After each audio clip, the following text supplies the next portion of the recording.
Good evening, everybody, and welcome to the Fallout Bar. After night 10 of the BetMGM Premier League darts for 2025, 10 weeks already going. That's gone quick, hasn't it?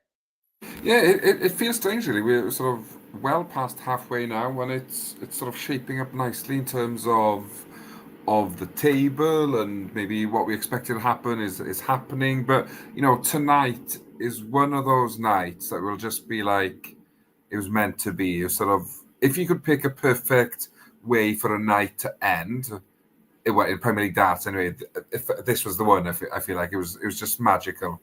Yeah, it's been brilliant, isn't it? I mean, it is the best city on the calendar, as we know. Nothing better than coming to Manchester for the darts. And I mean, we couldn't have asked for much more, me and you, tonight, could we? From the night, you got a bit of magic from Gerwen Price, and I got finally to be right and sit here and tell everyone that I'm right. That Nathan Aspinall told you from the start he would win a night, and I even told you last week that he would win this night in Manchester in front of everyone else. So, yeah, it's been a fun night in that regard. We have got finally what we wanted. Loads of people in the chat room already. Evening, Maliki. Evening, Andrew. Who else is in there as well? Bob's in there. Andrew, Gordon, loads of people. Get involved as always. Drop a like, drop a subscribe nice and early so we can get involved in the predictions for next week when we get to that. But let's get started straight away. And firstly, it was good, wasn't it, this week to have everyone there. It was good to have all 8 players there, and the one that missed out last week turned back up and got a good result against Dobey in the first game, Colin. Yeah, it sort of felt like a week off did him a world of good, really. I know his average wasn't sort of blistering, but I remember last week a lot of us predicted maybe even if he was fit that this could be a banana skin for him, and I think I may have gone Dobey myself actually. But no, he was solid. He was just professional, and just I think for Dobey to win matches in this Premier League, he needs his opponent to miss more darts at the double than he does. And when MVG hits 6 from 9, a lot of players will struggle to beat him, let alone somebody like Chris Dobey, who does sort of struggle on the outer ring. And that's probably the main difference in the end. Although, to be fair, Dobey was quite clinical himself on the doubles tonight. Just MVG was in one of those moods. Just didn't give himself enough chances, Dobey, did he? I think the scoring wasn't quite there. And I think the main leg where that told for me was leg 5, I think, where he got broken by Van Gerwen, and it wasn't particularly quickly either. It might have been 18 darts, I think, possibly, for a break. And he just never looked back, really, after that MVG, did he? I know he had a slight wobble when he got to 5 and let Dobey back in a little bit, but it just felt like at that point, outside, even with that 1-2-6 going in, you still fancied MVG to get over the line. Yeah, you always knew he was going to get one other chance, really, to sort of to claim victory, and that's what it did. That's what happened in the end. But sort of another one where Dobey look back and think, why couldn't I have played a little bit better? Because when the likes of MVG are only averaging 97, as in I'd be delighted with the 97, but we see numbers from these boys now where 97 is a chance to win the game. So it's been a steep learning curve for Dobey, and whilst I don't think he's been consistent enough, he's sort of picked up wins here and there, which argues his case for being there. So I think it's sort of one of those where, missed chance here, I think. Yeah, probably will be looking at it that way. Like you say, it was a solid performance from MVG, but it wasn't his sort of sparkling best. And it's one of those coming off the back of a week off that he'd have been hoping to go and get a win, Chris Dobey. As it is, he doesn't though, and it was Michael Van Gerwen that made his way through to the semi-finals. I'm getting distracted. I've got the golf on in the background. Rory's just made double on 15. You can't be doing that on the par 5. But second quarter final, Nathan Aspinall up against Rob Cross. This one for me that it was better from Aspinall than what the stats look like, and I think that's mainly because he went 100% on the doubles, which is a ridiculous start line in any game. But not only did he go 6 out of 6 on the doubles in this, he then kicks off 3 out of 3 in the semi-final as well, which so it was 9 from 9 to start the night on the outer ring, which having watched the end of the final, which we all know the result anyway, I'm not giving too much away, you would be shocked by if someone told you that Nathan Aspinall was 9 from 9 on the doubles to start the night. But big win against Rob Cross this, who didn't particularly do a lot wrong and somehow got slapped 6-2.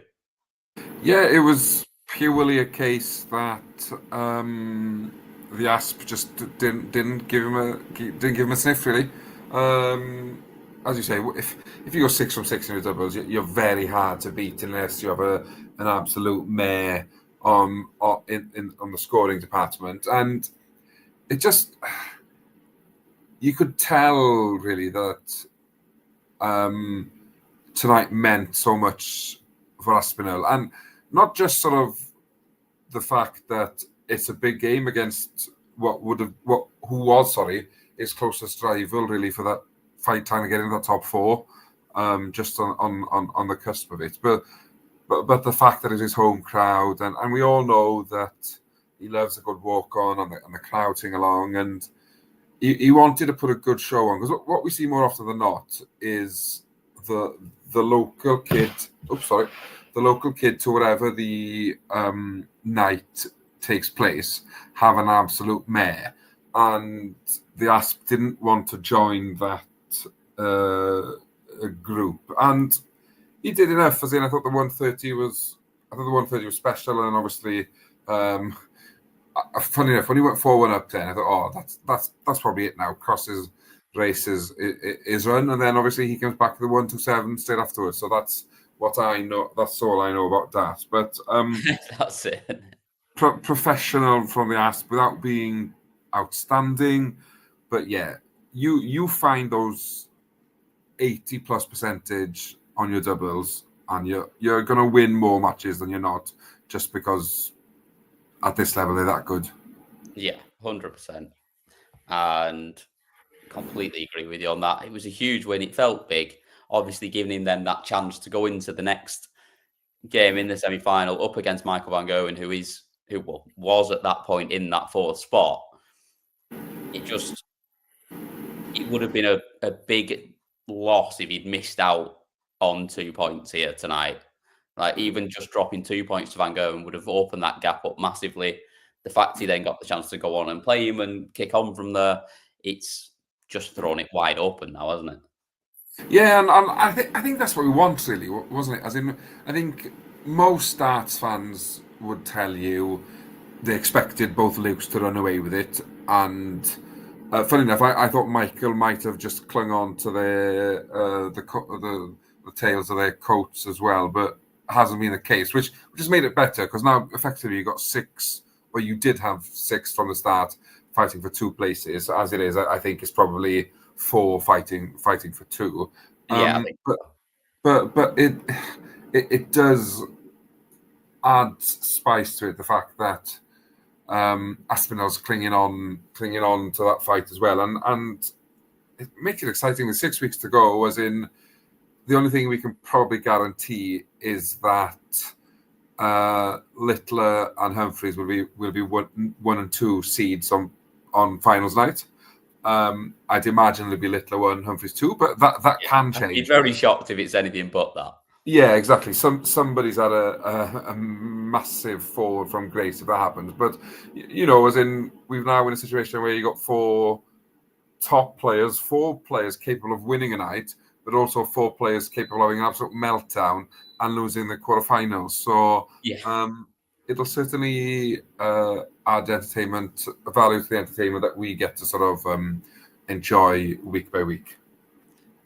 The next game was fun, wasn't it? This is one for you. I'm surprised you managed to sort of drag yourself off the floor at this point to even do the show. I thought you'd still be out from this one.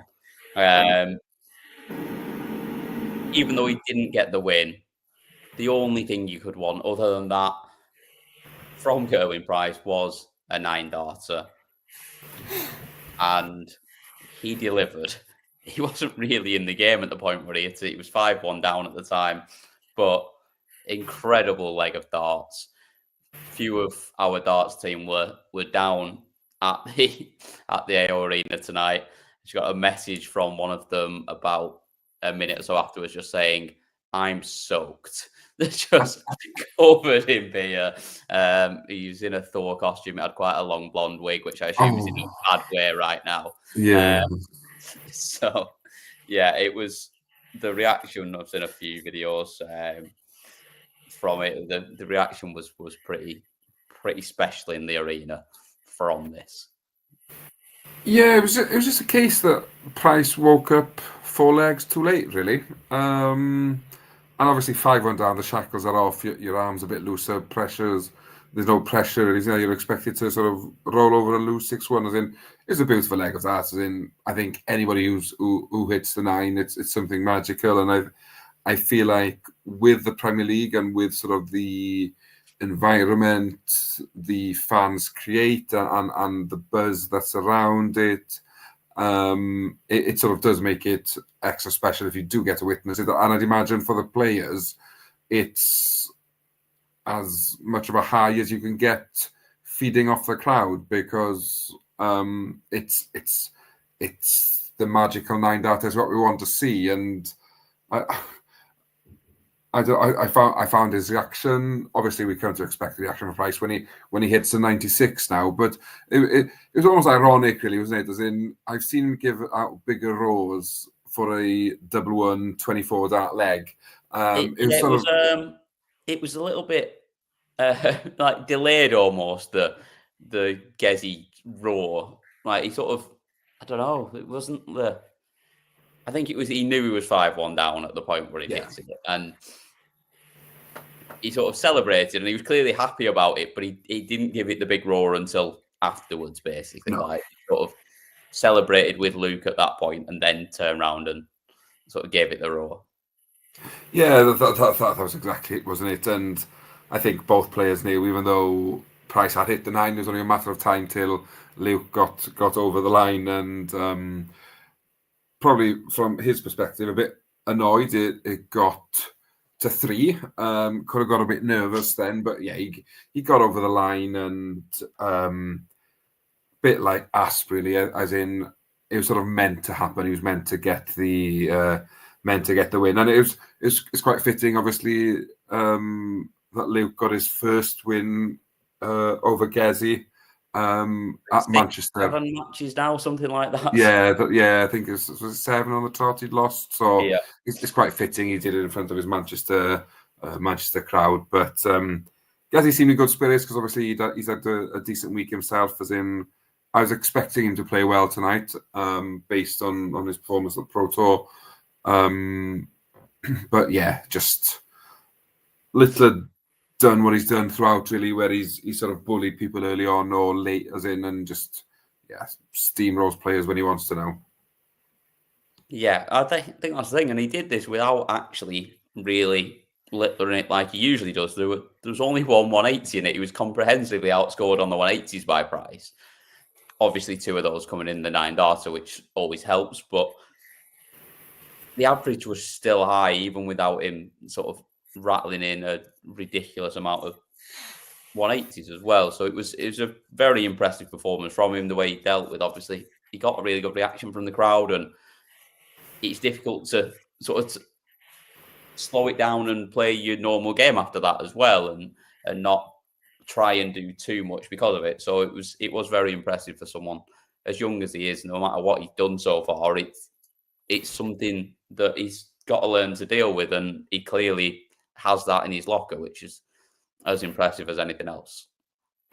Oh, that's it, isn't it? It's just showing so much maturity from an 18-year-old, and I think a lot of young people could sort of look at his example as the way he conducts himself in interviews, the way he conducts himself on stage, and how he deals with challenges that are are thrown towards him, be that from the crowd, from ludicrous attempts from his standard double 12 for his own attempt at the 9. Oh, I did I did enjoy that in the same Yeah. way. We have a running joke in our darts team that anytime anyone leaves something like a 170 or something and they hit the first 2 trebles, and then even if it's close to it, we always give it a would have gone for it. Yeah. Like and he Standard. basically he got that from Humphries, which I did enjoy. Max has asked in the chat room. I know he's lower in the ranking currently, but I'd much rather see Josh Rock in the Premier League than Dobey. Bit more competitive, adds a lot on a compelling watch. I do think he has got the levels a little bit more than Dobey and can go through it in those sort of one-off games. But Dan Simpson has a big sway in this, and he basically made the Premier League put Dobey in. The PDC didn't have a choice because Dan Simpson said so. What I think what Rock needs is a good year in the competitions where it matters. As in, he's certainly got all the attributes you want to see from a Premier League player. He just now needs to have a run at one of the majors so that they turn around and say, actually, he's got the standard.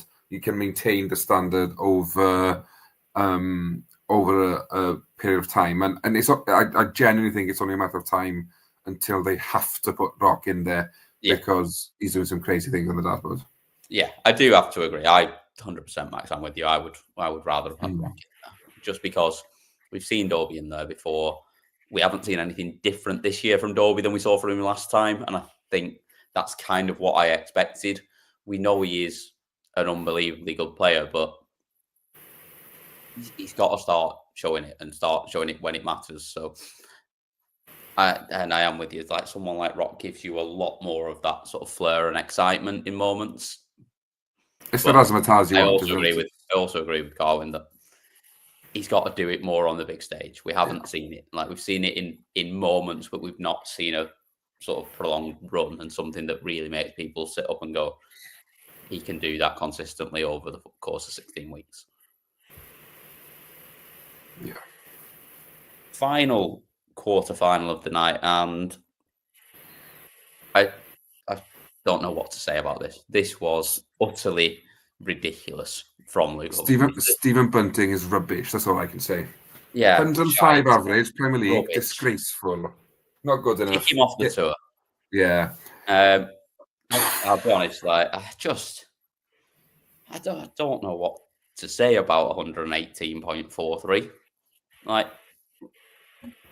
we've been saying that he's not really been performing. He's not been at his best. Yeah. And he cracks in his game. Yeah, and he's obviously had a little bit of a moan about being tired and it not helping, and they're playing a lot of darts, which is fair enough to say. And then he got a bit of stick for it, which I thought was unwarranted. He's just being Luke like he always is. He's honest. He gives you what he feels, and he speaks really well. I didn't really think he deserved any backlash for what he said. And then he obviously had a little nibble back at people and said, right, fuck you, basically. I'm not going to, from now on, tell you anything, and you can just have the same boring answers that other people will give you, which I think is absolutely fair enough as well. But he's come out, and my word, what a performance that he put in. Oh, it's just another reminder that you should never write off Luke Humphries in anything. As in, I do think I agree with him that there is a lot of darts that these players play at the moment, but at the same time, they're in this privileged position because of the way they've performed. As in, with sort of great power becomes great responsibility.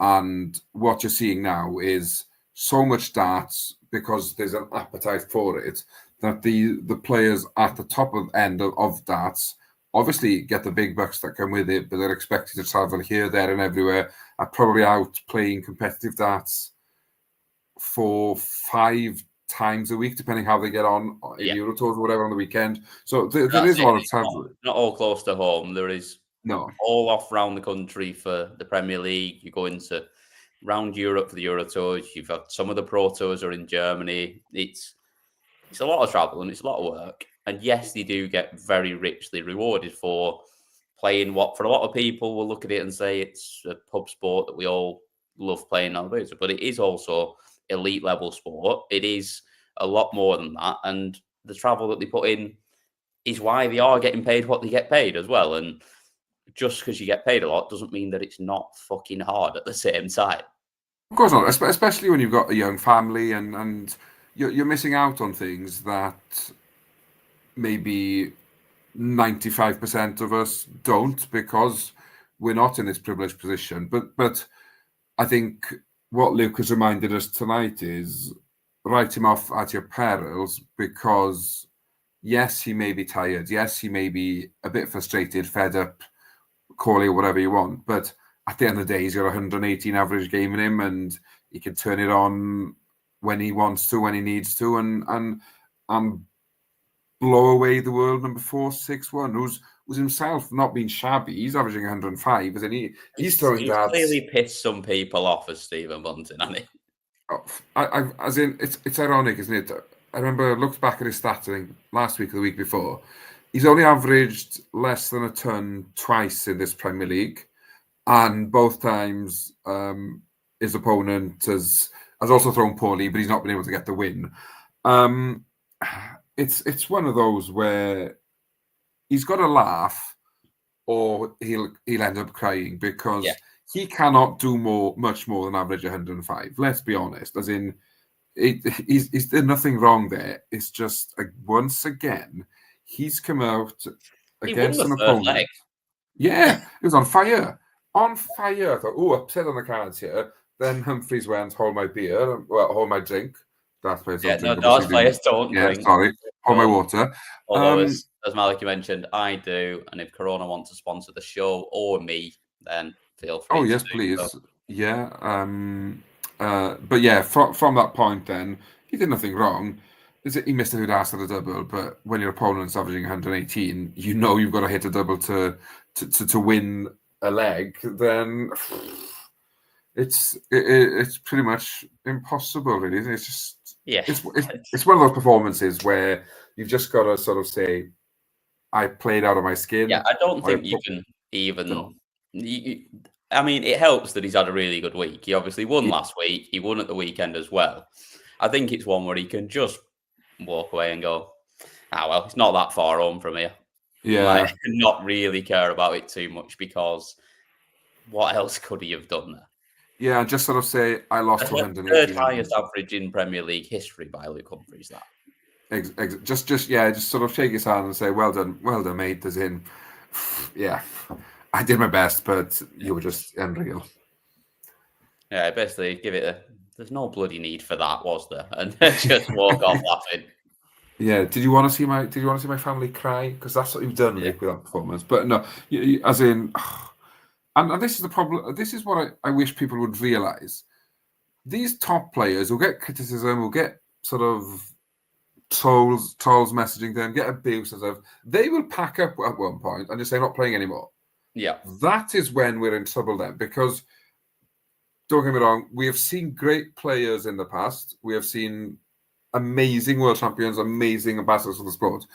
I don't remember seeing a group of players who can push each other to the level I think that these players can push each other to now. As in, we're seeing people getting battered with 105 average. As in, you've got Price and Littler, both average 103. You got look at 118. As in, it's a period in darts like I don't think we will see again. We won't see as many players capable of hitting sort of an average of 13 dart legs over 7 legs of darts. It's something I think we should embrace, enjoy it, and make the most of it. Because once a golden generation's gone, it's very hard to recapture that sort of same caliber of players.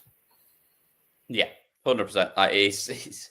There's not a guarantee that there are more Humphries, Littlers sort of ready to come through, and obviously those players being there, and especially what Luke Littler's done in terms of the boom in darts over the last 18 months.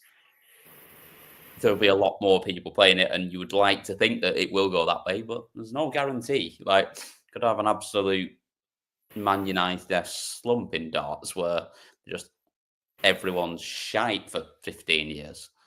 Yeah, that's the thing, isn't it? As in, you mentioned Littler there. He's been great for darts, but up until tonight, he's had a losing streak against Gerwen Price, who's played well when he's needed to, but has not been playing great. So it just shows even players struggling a bit when they need to raise their game, they're doing it, and I think we should just make the most of this generation of darts we've got, because it is fantastic to see sort of players capable of hitting city averages and just beating each other. There's no, yes, there is a dominant force, but he is beatable. He's not sort of the Taylor dominance, let's say, where nobody would really touch him unless he had a major off day. Yeah, exactly that. Into the semi-finals then, and the first semi-final, I think we're going to go a bit broken record here again. And as well as Nathan Aspinall played here, because his scoring was incredible in this game, he basically played Van Gerwen off the board a lot of the time. But Van Gerwen did what Van Gerwen does in the semi-finals this year, and he stunk the gaff out. Yeah, it's bizarre. Funnily enough, when I was watching this game, and I wasn't sure if it was you or me who was on the fallout bar at that point, but in my head I was like, Cam has said this repeatedly this year. He has a good first game, and then he just bombs it in the second game, and is in the semi-final as nowhere to be seen. And we saw it again. And I don't want to sort of take away from Aspinall's performance, because he played very well, but as in, from being in a position where I was pretty confident MVG would make the top four, unless he changes his performance in the semi-finals, I don't think he makes it now, because it's not I looking think like enough, is it? Like we always say, like, you keep picking up 2 points every week, you should be all right. Yeah, but he's on the outside looking in right now. Obviously, he missed a week, which didn't help him. But even so, he's now on the outside looking in, and he's in trouble. Yeah, and you look at somebody like the Asp, as in he's won tonight, as in he's now going to be a man on a mission for the next 6 weeks, thinking he's got a lot to play for. He's got everything to play for. Cross does what Cross does. He'll stick around. He'll make it a hard for you. He'll make it awkward, and he won't give up his place without a fight. And Price has got a bit of a buffer on MVG, so he's got a lot of work to do now to sort of find a way of being able to maintain a performance throughout the night, because 85 ain't going to cut it anywhere near as in this year's Premier League. No. And yeah, it's strange though how he falls off that, how his game falls off that quick in what, an hour tonight, maybe an hour and a half. Yeah. It's worrying. Well, it's clearly whatever he's doing in that gap, he's not right. Whatever it is, like whether he's practicing or not practicing, whichever one he's doing is wrong. Yeah, and it's not working for him. No, and it's sort of unheard of as well. He only had 4 darts on a double in 8 legs. As in, that is. Asp missed 10 in this. Sorry? Asp missed 10 in this. Yeah, exactly. 3 in the first 3 legs, 9 from 9. He then went and missed 3 out of 13. 3 out of 13 in what, 5 legs, as in. And still comfortably got over the line. Yeah, so there's something wrong in the, as you say, in that break, whether he's not practicing enough, whether he's practicing too much, but it's detrimental to his game. And more than that, it's detrimental to him, his hopes of finishing in the top 4, because I can't see it now. I unless something major happens, I don't think he makes the top 4. He needs a night win desperately now, I think. Yeah. Otherwise, he's in danger of just sort of fizzling out. He needs something to really kick him back into gear, and that needs to be a big night where he goes and just batters everybody. Yeah, and obviously the problem he's got now as well is that both players in third and fourth have also got a night win, which is like an away goal in footballing terms, isn't it? So away goals were great, weren't they? Away goals were better. Underrated they were away goals. So yeah, it's pressures on him now to seriously pull his socks up, I guess, and fight to get back to the top four. Like he usually, that bollocks thing that he does. His leg difference is awful as well, James. You are correct. And that is because he keeps playing so badly in the second game. Like, if you keep getting slapped in the second game, then it is really going to hurt you. Yeah, and obviously as well, he got a -6 last week, didn't he, without throwing a dart. So that's... it doesn't help either. That's also going to sort of affect your leg difference. But no, it's not great. It's not great for him at the moment. No, not at all. The second semi-final, it didn't quite ignite. Like, it felt like it was really going to get going, especially early on. I think when it got to 2-2, you just thought, right, we've had back-to-back really good legs, obviously. Littler throwing one 4.5 miles away from the double 12 was piss poor. Like, we give him rightly a lot of credit on this show and on across the channel on how good he is, but honestly, that one was closer to my house than it was to the double 12. I think he wanted it too much because Price had hit one against him. He was desperate. He was desperate to get one back, and it wasn't that bad of a dart either, was it? It was a good half an inch away, but it wasn't like.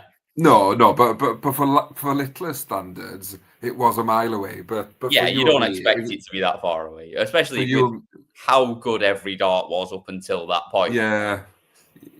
For you and me, it would have been good dart, almost next time you get it. But for Littler, it was like, you're in the wrong field. But that is not a bad shout whatsoever. Oh, cheeky! I like that. I do like that as well, especially for him because we have seen it quite a bit this year. He's shit at double 12. Yeah, and every time he's on one on double 12, he misses it. Yeah, and because funny enough, somebody asked him, didn't it? Or was it one of the referees said he should go treble 17, double 15 from the 141, and the next time he did it and he hit it. Yeah, maybe the 2 treble 19s for the double 15 isn't a bad way to go. No, but I think just the way he hits the treble 20, I think it's just you've got to just rattle.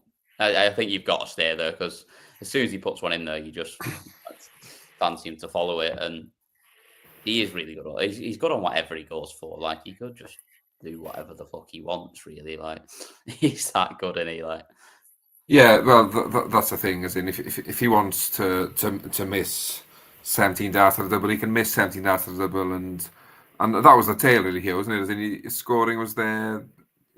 He could just go like 54 bull tops or something. Like, just fully take the piss. Yeah. He could go whichever way he wants. Well, I say he could go whichever way he wants. As long as it's a finish, he could go whichever way he wants. Yeah, right. Whatever he wants to do. But yeah, it didn't quite ignite this game, and it was just a bit scrappy after that point. And we just didn't quite see what we thought it might be. And it didn't help that Littler was 4 from 21 on the outer ring. Yeah, I think because these players, and I've said it before with all the fist bumps and the high fives and all that. Now, don't get me wrong, I like the fact that they respect each other and get on with each other and this, that, and the other.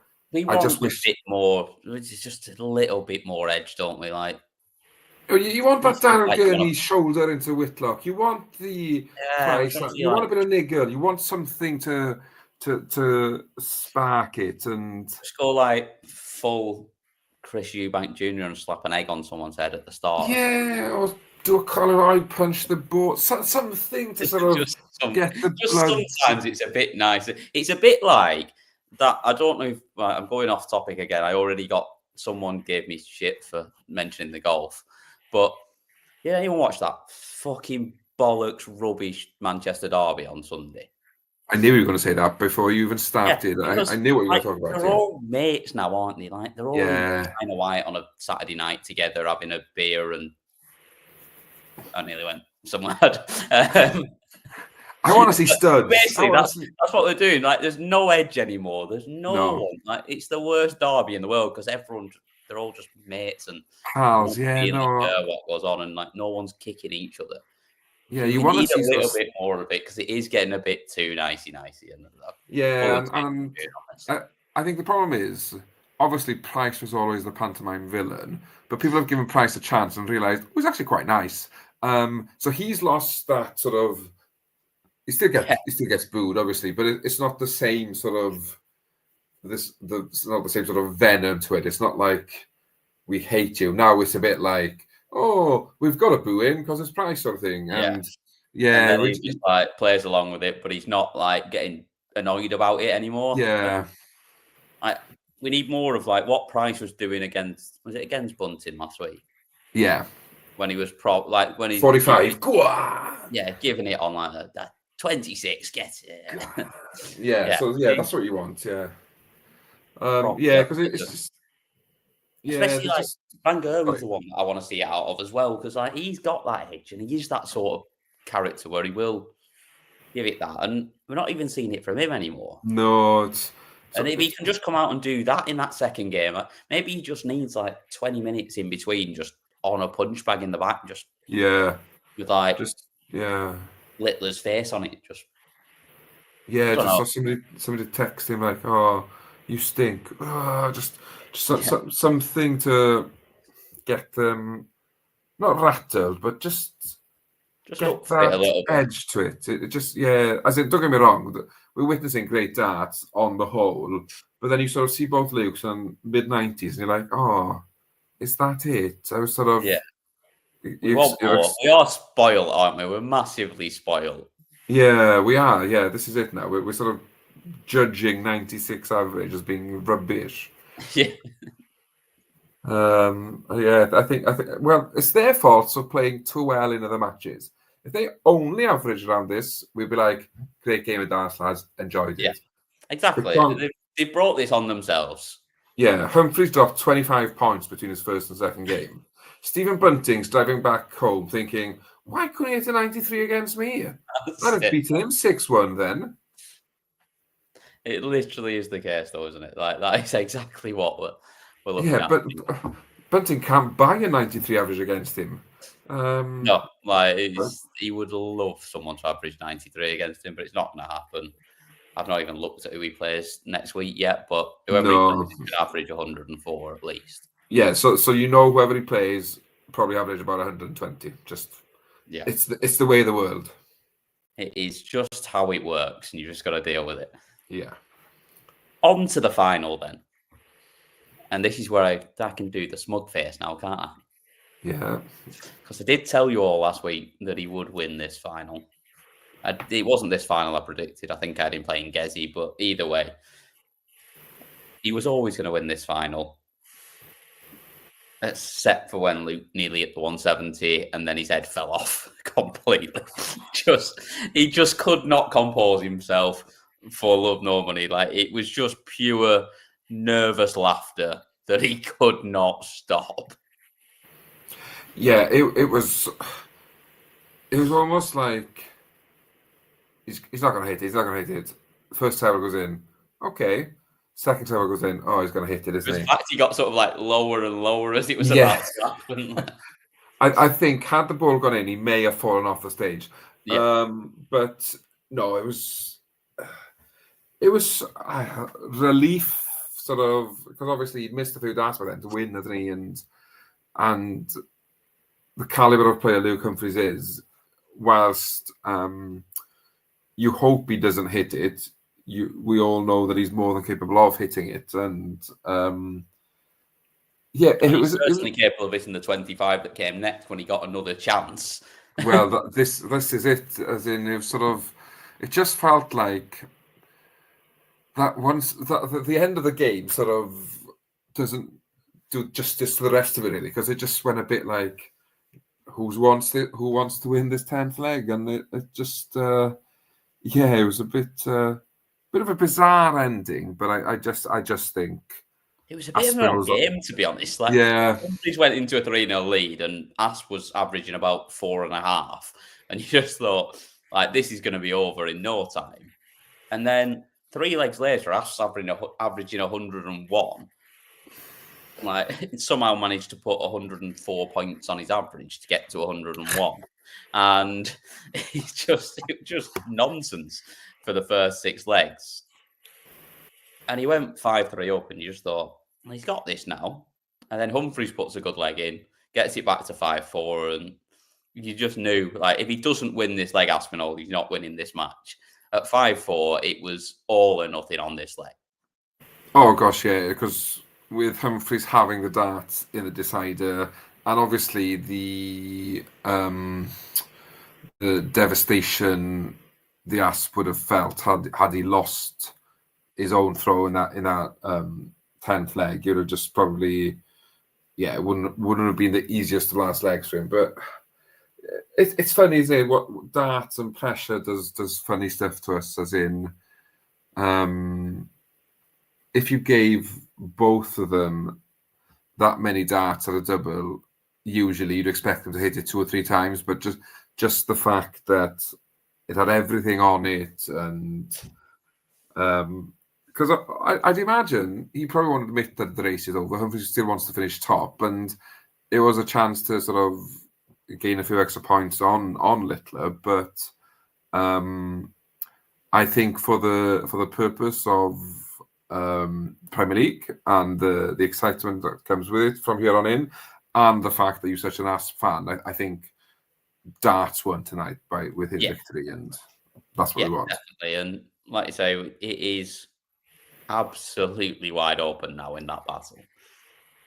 So we haven't yet got a clip from Nathan Aspinall, the hardest working man in darts, the famous Mr. Phil Bars. I'm sure he'll get there at some point before we're finished, but if he doesn't, it will be up in full on the channel later on. So we'll do the table, and I remembered this week to take a picture of it when it was on the Celebi. So bottom of the table, Stephen Bunting, 5 points. He's got his night win. But yeah, that might be all she wrote for the rest of the tournament. Chris Dobey on 7 kind of feels like that as well for him, even though he's not won a night. He did make a final on the first week. Then the battle starts to ramp up. 6th place, Rob Cross has got 12 points. He's the real loser out of tonight. He's the one that sort of dropped back a little bit tonight. Then it gets really tight. Michael van Gerwen on 15 points. Nathan Aspinall above him on night wins on 15 points as well, but has that 1 night win to his name now. And then ahead of him, 15 points as well, Gerwen Price with 2 night wins. 3 of them separated by only night wins at this point, and leg difference between 5th and 3rd. And then, like you say, the 2 Lukes at the top. Humphries second, 23 points, 2 night wins, and Littler still waiting for that record of the most night wins in the Premier League. 28 points, 4 night wins. Top of the table. Like we say, we know the top 2 are pretty comfortable. There is no chance that them 2 aren't in there. But it is really tight now below that. Yeah, it's exciting, isn't it? The fact you got 3 on 15 points, and I've just had a look at next week's fixtures, and whoa, what an important night of darts next week is already. But no, it's sort of, it's what you want, isn't it? What the fear is that too many players run away with it, too many players struggle, and that it's pretty much done and dusted by this point. The fact that Cross will say he's still in the race, and I think he is because... Of course he is. 3 points off. He's 100% Yeah. in this race. I don't know if he wins the night, but he's capable of making a final. So he's not out of it, but then 3 on 15. PDC couldn't have written it better if they wished for it. Because obviously there was so much talk about who should be in, should Price be there, this, that, and the other, and should Asp be there. Well, I think yeah, fully proven that he should be there as well. Yeah, so it's sort of it certainly shows they know what they're doing when they come to picking players. But no, it's everything everyone could have hoped for. I think at this point, where it potentially could come down to night wins. It could. That's how close it could get. It could, and it is now predictions time. So we will get on to next week. And next week we are on Easter Thursday, Rotterdam. I would have loved to have been going to this, and friend of / sometimes on the show, Jarlath Eaton, me and him wanted to do this year. It was our plan to do it, but unfortunately, the future Mrs. Cam McFarlane said no. The wedding takes preference. We can't book a trip to Rotterdam and for a couple of days.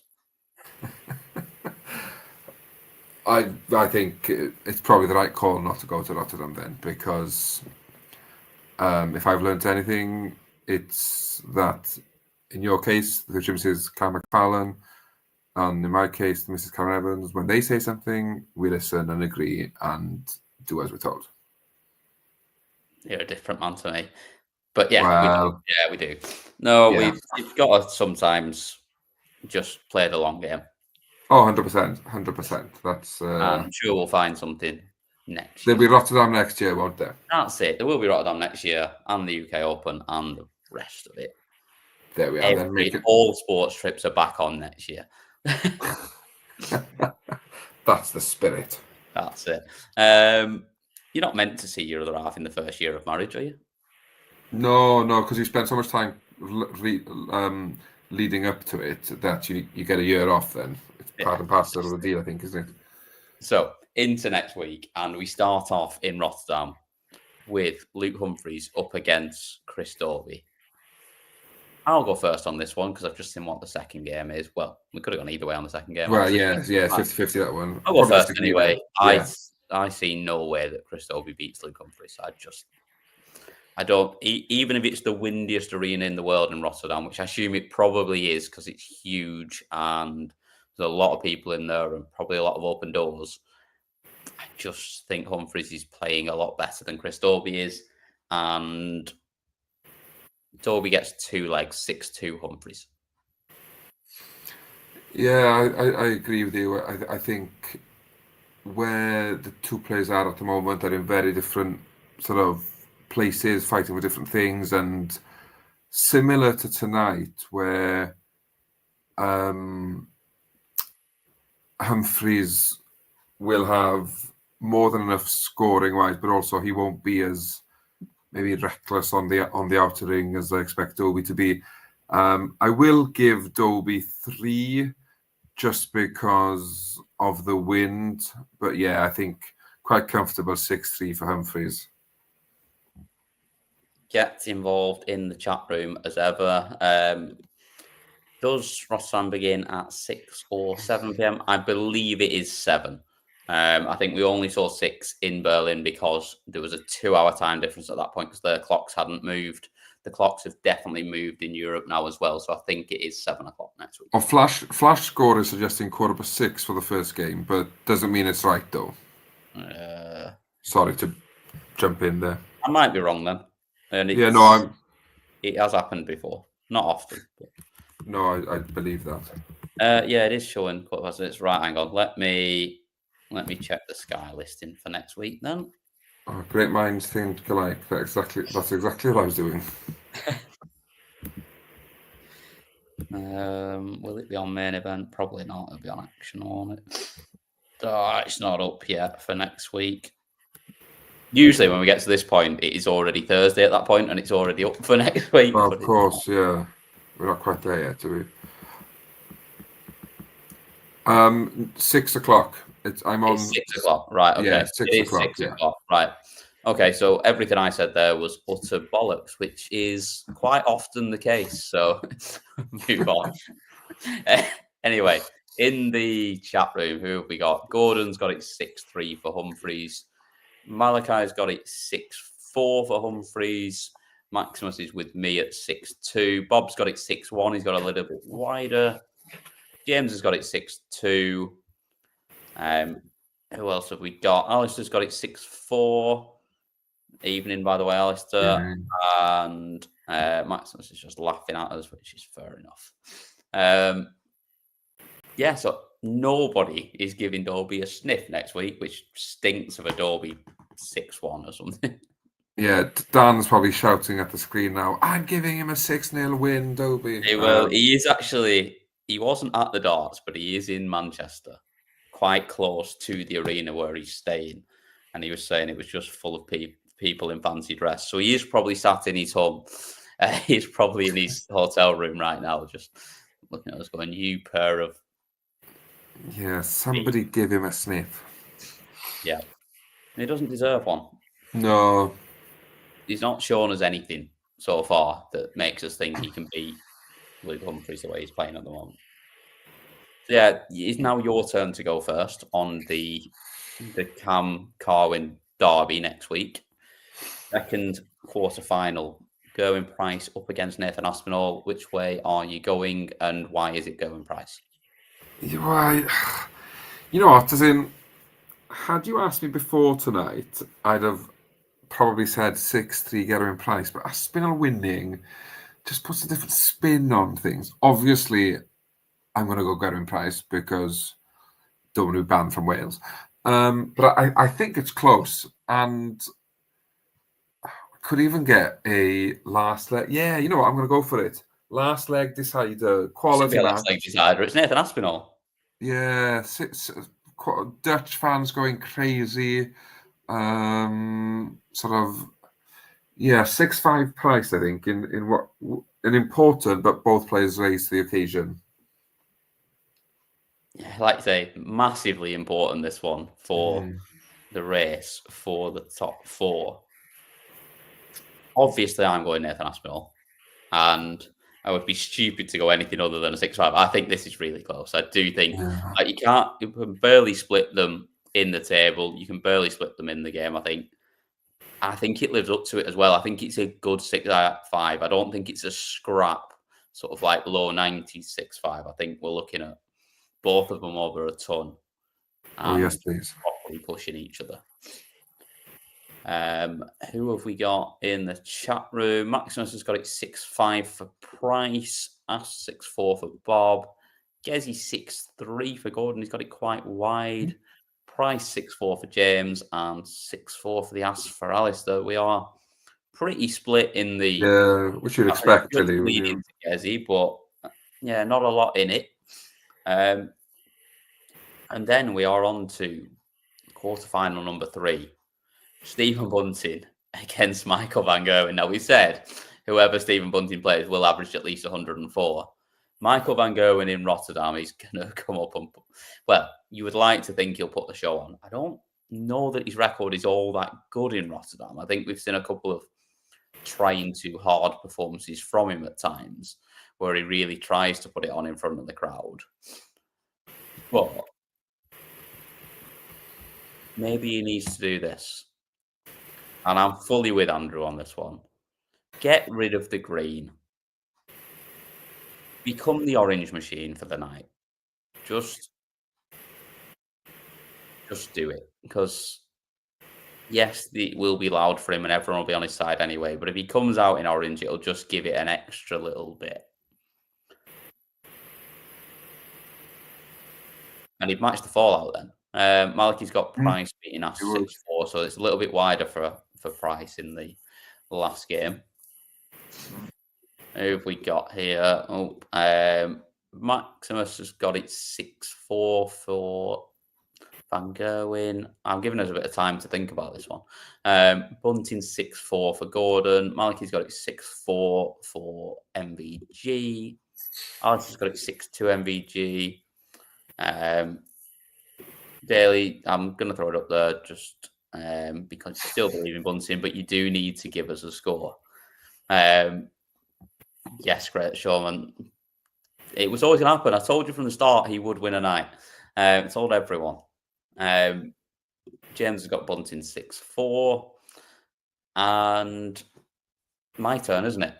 Which Yeah. Oh, we've got, there's give it 6-4 for Bunting. I can't see anything but a Van Gogh win. I think, again, he turns up, he plays well in the first game, and then he goes to shit again. So, in Rotterdam, it just gets a little bit too much for Bunting, and he wins 6-4. I think it's relatively close. I'm surprised because I genuinely thought I'd be the only one crazy enough to think that the Rotterdam crowd would be left Bunting mental after MVG losing the quarterfinal. But it seems that there are other people who agree with me, as in it would be such a Stephen Bunting thing to do to get a second night win in Rotterdam. I don't think he gets a night win, but I think he beats MVG and quite comfortably. I'm going to go 6-3 Bunting. Really throw a spanner in the works and spoil everyone in Rotterdam's night. Spoil Rotterdam's Easter by saying Bunting wins 6-3. Yeah. Anyone else in the chat? Andrew's got it 6-3 for MVG. Bob's gone 6-3 MVG as well. That's the logical sort of prediction, I think, on home soil. But you know, different pressure we saw with MVG. I'm sorry, we saw it with Gerwen Price in Cardiff. Not many can do what the Asp did tonight. You took it out. You took it away from me there. I was ready to throw that in there. It's outrageous behaviour from you. You're getting muted next time. Final quarterfinal next week. Luke Littler up against Rob Cross. It's your turn to go first, Carwin. Which way are you going on this one? You know what? Earlier I said I don't think Cross is out of it. As in, well, better. I say it's that not what you need when you're already 3 points behind, is it? No, but based on my predictions tonight, he'll still be 3 points behind two of them. I can't see anything but a Littler win, to be honest. I know he has lost games tonight, this week, last week as well, but I just think he didn't play particularly well on the Pro Tour either, Littler. No, I feel like I'm gonna have to call it out a little bit. They brought out a new set of darts. They're a ridiculous price. Let's be honest. Yeah. Like, all the kids want to play with Luke Littler darts. To bring out a World Championship set when the normal set is already expensive at £100. I say, I'm not knocking Luke. He doesn't set the prices. It's nothing to do with him. It is Target.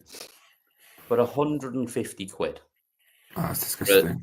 Basically the same set of darts. Apparently there's slightly deeper pixel grip on them. It's slightly deeper, but other than that, it's basically the same dart with slightly different colour and a tiny little screen printed bit of a World Championship trophy on it. Is a fucking. It needs calling out. It's bollocks. Like, we've already seen it with there's a couple of stupid editions of like the Barney ones and the Gary Anderson ones, the special edition ones. But these aren't even a special edition. These are just literally you're doing as many sets as you want to buy on them. They're not like a limited number or anything. It's a fucking joke, and it's not a dig at Luke. Like, his name is on them, but he's not setting the price. He's not doing anything else, and it's amazing what he's done for darts, but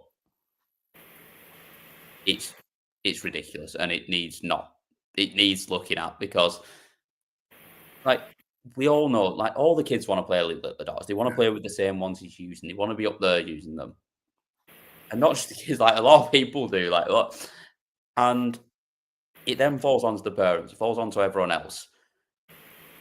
It's like, it's not, nothing's cheap these days. There is a cost of living crisis, everything's tough. You've then either got to tell them they can't have them when the mates have got them, or you've got to go out of your way to spend an extra amount of money on a new set of darts when you've probably already bought them the £100 set as it was. It's ridiculous. I'm not having it.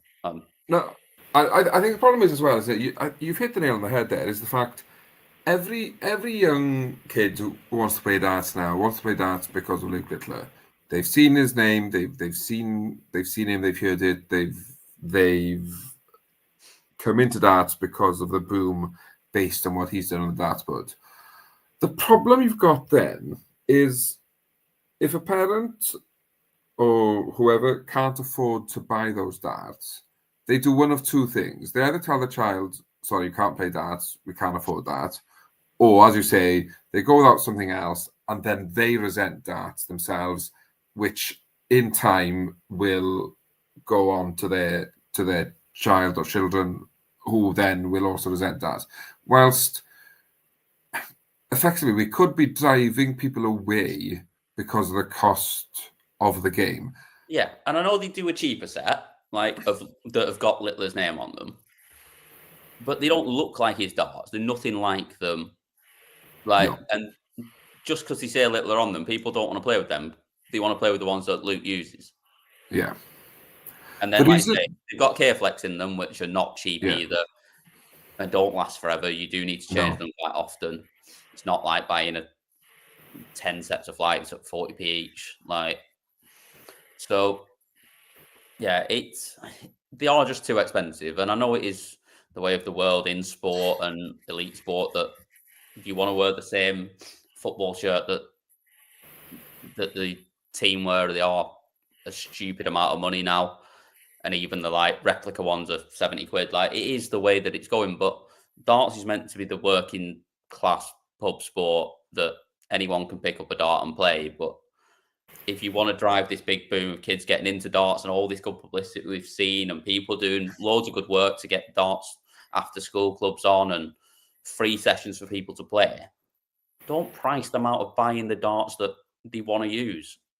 Yeah, well, exactly. The reason I played darts as a child and not pool, because pool cost 50p, the dartboard was free. Yeah, that is so. Keep the tradition of what darts is. It is a pub game for the working class, and let them enjoy it. Don't make them pay £150. As in, for families, that's a week or a fortnight shopping. It's a lot to find that an extra every month just to have the darts that everybody's talking about. And yeah, I know it's got nothing to do with Luke, and we've gone on a massive tangent here, but it is a worry when you're seeing darts manufacturers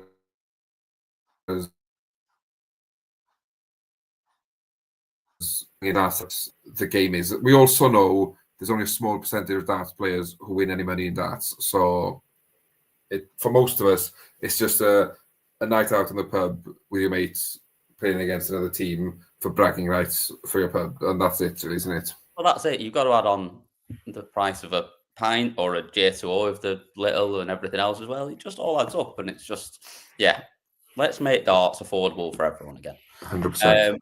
Anyway, where were we up to? So on that note, I think Littler wins. yeah, actually, that's where we're at, wasn't it? Yeah. You've got Littler winning. What's 6-2? 6-2, I think. 6-2 comfortably, yeah. I'll have to go back loads in the chat now to find out what everyone else was predicting. Sod it. I'm not having it. The expensive darts are shy. Rob Cross wins, and he wins 6-4. Whoa. Bob's got it 7-4 for Cross. We love that. Let's have an extra leg. No, he has corrected it. It is 6. 6-2 from Alistair for the Nuke. He's with you. James is with me at 6-4 for Cross. Littler 6-3 for Malachi. Like I say, Bob's got it 6-4. anyone else that's not dropped one in yet? No, I think that's it. I think everyone got too distracted with going off on a massive tangent. But that is, I think, as split as we've had it in the chat room for a Luke Littler game at any point. So yeah, now then, it is the final bit, which is from your quarter-final winners, finalist and night winner. Carwyn Evans, it is up to you to go first. Right. Luke Littler makes the final from the bottom half. Really stupidly expensive. With his, because he's got to pay for a set of darts. So There you go. He wasn't even using them ones on telly tonight. Yeah, no. Am I brave and stupid? Of course I am. Price beats Littler 6-4. He's not that brave. I know he broke the run tonight, but he has still very much got a winning record against him. Oh, I meant more, does Price beat Humphries in the semi-final? Fair enough. Yeah, that's probably that's what I was iffying about. Yeah. Right, so I went Humphries, Aspinall. Does the Asp beat Humphries back-to-back weeks? I just don't see it. I'm just not sure. He's playing very well at the moment, but I think Humphries comes through that one. And I'm going against Cross. I can't pick anything other than Cross winning it because we know for a fact that Van Gerwen will be shit in the semi-final. He's always shit in the semi-final. So that leaves us with Bobby Cross up against Luke Humphries in the final. Can Cross do it? Can he add himself to the night winner mix and put himself onto 17 points? If he did, that would leave us Price on 17, MVG on 17, Aspinall on 17. Yeah, Cross, Van Gerwen, and Aspinall would all be on 17, and Price would be back down in 6 on 15 if that happened. But I think Humphries wins the night. And I think Humphries wins 6-4 against Cross in the final. What have we got in the chat room? We have got Gordon's got Littler beating Price 6-4. James has got Cross beating Bunting 6-3. That would throw it wide open if it was Cross and Bunting in the final. 6-5 for Littler over Price for Alistair. Maliki's got it Humphries 6-5 over Littler. Humphries 6-4 over MVG for Andrew. Bob's got Cross beating Aspinall in the final 6-4. Again, would keep it wide open if that was the case.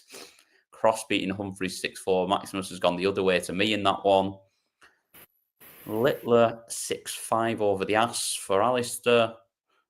Has he changed his mind? Fair enough. We'll let you change your mind.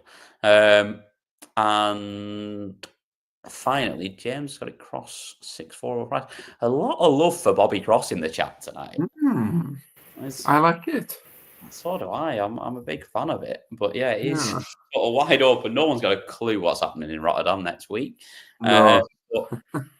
That's what we like to see. We love chaos. Even when Dan Simpson's not on, we like to manifest chaos as much as possible.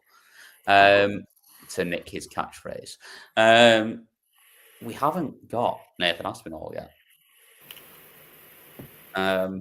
So you're going to have to wait and see the full thing on the channel later on. So yeah, apologies for that. The hardest working man in darts, the famous Mr. Phil Bars, must still be grafting. Clearly everyone wants a piece of Nathan Aspinall tonight, and he must not be at the point yet of giving it us. So that is us all done. So that was night 10 of the BetMGM Premier League Darts 2025 from Manchester, the best city on the calendar, as we know. And we will be back next week. It will probably be us two again. I would have thought. It seems to be that way every week at the moment. So yeah, we will see you all again. Thank you everyone in the chat room as ever for making the show what it is. Thank you all for getting involved. See you all next week. good night.